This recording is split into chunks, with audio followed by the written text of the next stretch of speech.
Hi friends, അസ്സലാമു അലൈക്കും. ബിസ്മി കിച്ചണിലോട്ട് എല്ലാവർക്കും സ്വാഗതം. ഇന്ന് നമ്മൾ 3 നേന്ത്രപ്പഴം കൊണ്ട് ഒരു ഈസി ഹെൽത്തി ആയിട്ടുള്ള സ്നാക്ക് തയ്യാറാക്കി എടുക്കുന്നത്. ഇതിലേക്ക് നമ്മൾ ഓയിലൊന്നും ആവശ്യമില്ല, നല്ല ഹെൽത്തിയാണ്. അപ്പോൾ നമുക്കിത് എങ്ങനെയാണ് തയ്യാറാക്കുന്നത് നോക്കാം. കുട്ടികളൊക്കെ സ്കൂളിൽ വരുന്ന സമയത്ത് കൊടുക്കാൻ പറ്റിയതാണ്. അതുപോലെ തന്നെ ഒരു ചായ തിളക്കുന്ന സമയം മാത്രം മതി നമുക്കിത് പെട്ടെന്ന് റെഡിയാക്കി എടുക്കാനും പറ്റും. അതിനായിട്ട് ഇവിടെ 3 നേന്ത്രപ്പഴം എടുത്തിട്ടുള്ളത്. 3 നേന്ത്രപ്പഴം നമുക്ക് തോലൊക്കെ കളഞ്ഞിട്ട് കട്ട് ചെയ്ത് ചേർത്ത് കൊടുക്കാം. നല്ല തോലൊക്കെ കറുത്ത് പഴുത്ത് പോയിട്ടുള്ള പഴമാണെങ്കിലും ഇതിനായിട്ട് യൂസ് ചെയ്യാം കേട്ടോ. ഇതേപോലെ ഞാൻ വട്ടത്തിലാണ് കട്ട് ചെയ്യുന്നത്. നിങ്ങൾക്ക് കുറച്ച് ചെറുതാക്കി കട്ട് ചെയ്താൽ മതി, അങ്ങനെയും കട്ട് ചെയ്യാം. അപ്പോൾ കട്ട് ചെയ്യുന്ന സമയത്ത് ഒരുപാട് വണ്ണത്തിൽ, അതായത് കട്ടിയിൽ കട്ട് ചെയ്യരുത്, കുറച്ച് കനം കുറച്ച് കട്ട് ചെയ്താൽ മതി കേട്ടോ. ഇതേപോലെ നമുക്ക് ബാക്കിയുള്ള 2 പഴം കൂടി കട്ട് ചെയ്തെടുക്കാം. അപ്പോൾ ഞാൻ 3 പഴം കൂടെ കട്ട് ചെയ്തെടുത്തിട്ടുണ്ട്. ഇതിവിടെ മാറ്റി വയ്ക്കാം. ഇനി നമുക്ക് ഇതിലേക്ക് വേണ്ടത് മധുരത്തിന് ആവശ്യമായ ശർക്കരയാണ്. ഞാൻ 1 ഉണ്ട ശർക്കര മാത്രമേ എടുക്കുന്നുള്ളൂ. അതിലേക്ക് 250 ml കപ്പിൽ 1 കപ്പ് വെള്ളം കൂടെ ചേർത്തിട്ട് നമുക്കിത് ഹൈ ഫ്ലെയിമിൽ വെച്ചിട്ട് നമുക്കിതൊന്ന് മെൽറ്റ് ചെയ്തെടുക്കാം. അപ്പം മധുരം നിങ്ങളുടെ ടേസ്റ്റിനനുസരിച്ച് ചേർക്കാം കേട്ടോ. കുറച്ച് നല്ല മധുരം വേണമെന്നുണ്ടെങ്കിൽ ഒരു 1.5-2 ഉണ്ട ശർക്കര വരെ എടുക്കാം. അപ്പം നന്നായിട്ട് മെൽറ്റായി വന്നപ്പോൾ അതവിടെ മാറ്റി വെച്ചിട്ടുണ്ട്. എന്നിട്ട് ഇതേപോലെ ഒരു പാത്രം അടുപ്പത്ത് വെച്ച് കൊടുക്കുക. അതിലേക്ക് നമ്മൾ മെൽറ്റ് ചെയ്ത് വെച്ചിട്ടുള്ള ശർക്കര പാനി ഒന്ന് അരിച്ചിട്ട് ഒഴിച്ചു കൊടുക്കാം. വളരെ സിമ്പിളാണ് തയ്യാറാക്കി എടുക്കാൻ. നല്ല ടേസ്റ്റുമാണ്, ഹെൽത്തിയുമാണ്. കുട്ടികൾ സ്കൂളിൽ വരുന്ന സമയത്തൊക്കെ നല്ല അടിപൊളിയായിട്ട് കഴിച്ചോളൂ കേട്ടോ. അപ്പോൾ നല്ല ടേസ്റ്റി ആയിട്ടുള്ള ഒരു സ്നാക്കാണ്. ഉണ്ടാക്കാനും ഒരു പണിയില്ല, എളുപ്പത്തിൽ തയ്യാറാക്കി എടുക്കാം.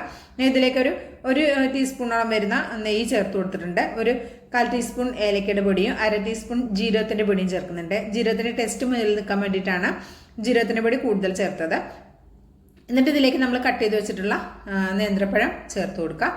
നേന്ത്രപ്പഴം ചേർത്തിട്ട് ഒരു മീഡിയം ഫ്ലെയിമിൽ വെച്ചിട്ട് ഇതൊന്ന് തിളച്ച് വരട്ടെ. തിളച്ച് വരുമ്പോൾ ലോ ഫ്ലെയിമിലേക്ക് മാറ്റി കൊടുക്കുക. ഇതൊന്ന് തിളച്ച് വന്നിട്ടുണ്ട്. ഇതിലേക്ക് ഞാനൊരു 1/4 കപ്പ് ഫ്രഷ് ആയിട്ട് ചിരകി എടുത്തിട്ടുള്ള തേങ്ങ കൂടെ ചേർത്ത് കൊടുക്കുന്നുണ്ട്. നിങ്ങൾ ഇത് സ്കിപ്പ് ചെയ്യാതെ കണ്ടു നോക്കുക, അല്ലെങ്കിൽ എല്ലാ ചേരുവകളും ചേർക്കുന്നത് നിങ്ങൾക്ക് മനസ്സിലാകാതെ വരും കേട്ടോ. ഇനി ഇതിലേക്ക് ഒരു ചേരുവ കൂടെ നമ്മൾ ചേർത്ത് കൊടുക്കുന്നുണ്ട്. അപ്പോൾ വീഡിയോ ഇഷ്ടമാകുകയാണെങ്കിൽ കണ്ടുകൊണ്ടിരിക്കുമ്പോൾ തന്നെ ഒരു ലൈക്ക് തരാൻ മറക്കരുത് കേട്ടോ. ഒരു ലൈക്ക് തന്ന് സപ്പോർട്ട് ചെയ്യണം കേട്ടോ. ഇതിലേക്ക് 1 പിഞ്ച് ഉപ്പ് ചേർത്ത് കൊടുക്കുന്നുണ്ട്. നിങ്ങൾ എടുക്കുന്ന ശർക്കരയിൽ ഉപ്പുള്ള ശർക്കരയാണെങ്കിൽ ഈ ഉപ്പ് ഇപ്പോൾ ചേർക്കുന്നതിൻ്റെ ആവശ്യം നിങ്ങൾ ചേർക്കണ്ട കേട്ടോ. ഉപ്പുള്ള ശർക്കരയാണെങ്കിൽ ഞാൻ ഒരു ചേരുവ എന്ന് പറഞ്ഞത് അവലാണ്. ഞാൻ 1/2 കപ്പ് അവലെടുത്തിട്ടുണ്ട്. അത് ഇതിലേക്ക് ചേർത്ത് കൊടുക്കുന്നുണ്ട്. കപ്പ് അളവൊന്നും വേണമെന്നൊന്നും ഇല്ല കേട്ടോ. ഏതെങ്കിലും ഒരു ഗ്ലാസ്സിൽ കുറച്ച് അവലെടുത്താൽ മതി. ഒരു 1/2 ഗ്ലാസ് അവലെടുത്താലും മതിയാകും. അപ്പോൾ തേങ്ങയും അതുപോലെ തന്നെ അവലും ഒക്കെ നമ്മുടെ ടേസ്റ്റിനനുസരിച്ച് ചേർക്കാം. തേങ്ങയൊക്കെ കൂടുതൽ ചേർത്താൽ കൂടുതൽ ടേസ്റ്റാണ്. ഇനി ഇതിലേക്ക് ഒരു 4 കാഷ്യൂനട്ട് ചെറുതായിട്ടൊന്ന് കട്ട് ചെയ്തെടുത്തതാണ്. അതുകൂടെ ഞാൻ ഇതിലേക്ക് ചേർക്കുന്നുണ്ട്. കാഷ്യൂനട്ടോ ബദാമോ പീനട്ടോ ഒക്കെ കപ്പലണ്ടി അതൊക്കെ നമുക്ക് നമ്മുടെ കയ്യിലുള്ളതിനനുസരിച്ച് എത്ര വേണമെങ്കിലും ചേർത്ത് കൊടുക്കാം. അത്രയും ടേസ്റ്റ് കൂടുതലാണ്. എന്നിട്ട് നമുക്കിത് ഏറ്റവും ലോ ഫ്ലെയിമിലാണ് ഞാൻ വെച്ചിട്ടുണ്ടായിരുന്നത്. വെച്ചിട്ട് നമുക്കിതൊന്ന് അടച്ചു കൊടുക്കാം. നന്നായിട്ട് ഇതുപോലെ ഒന്ന് തട്ടിപ്പൊത്തിയതിന് ശേഷം നമുക്കൊന്ന് അടച്ചു കൊടുക്കാം കേട്ടോ. നന്നായിട്ട് ഇതുപോലെ ലെവൽ ചെയ്ത് കൊടുക്കാം. എന്നിട്ടൊന്ന് അടച്ചു വെക്കാം.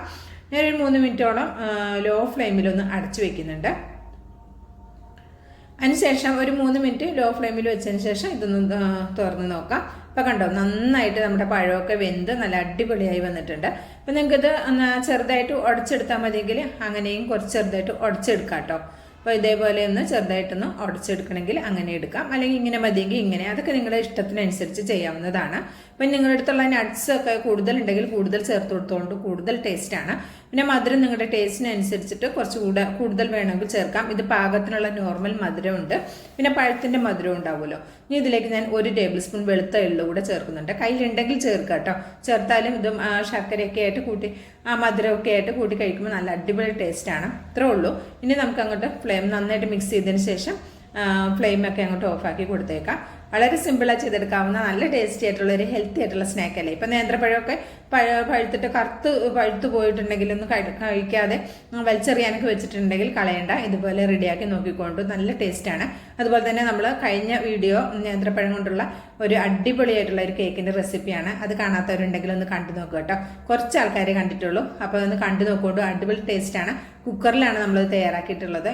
എല്ലാവർക്കും പെട്ടെന്ന് സിമ്പിളായിട്ട് ചെയ്തെടുക്കാവുന്ന രീതിയിലാണ് നമ്മൾ മിക്സിയും കുക്കറൊക്കെ വെച്ചിട്ടാണ് ചെയ്തിട്ടുള്ളത്.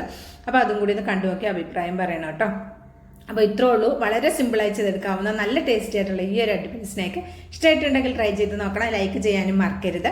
ബിസ്മി കിച്ചൻ എന്ന യൂട്യൂബ് ചാനൽ സബ്സ്ക്രൈബ് ചെയ്ത കാണുന്ന കൂട്ടുകാരെ ഒന്ന് സബ്സ്ക്രൈബ് ചെയ്തിട്ട് അടുത്ത് വരുന്ന ആ ബെല്ലൈക്കൺ ഒന്ന് എനേബിൾ ചെയ്ത് വെച്ചാൽ മാത്രമേ നമ്മളിടുന്ന വീഡിയോസിൻ്റെ നോട്ടിഫിക്കേഷൻ നിങ്ങളിലേക്ക് കറക്റ്റ് ആയിട്ട് എത്തുള്ളൂ കേട്ടോ. അപ്പോൾ എല്ലാവരും ഒന്ന് ആ ബെല്ലൈക്കൺ എനേബിൾ ചെയ്ത് വെക്കാൻ മറക്കരുത്. ഇൻഷാ അല്ലാഹ് അടുത്തൊരു വീഡിയോ ആയിട്ട് വരാം. എല്ലാവർക്കും നന്ദി.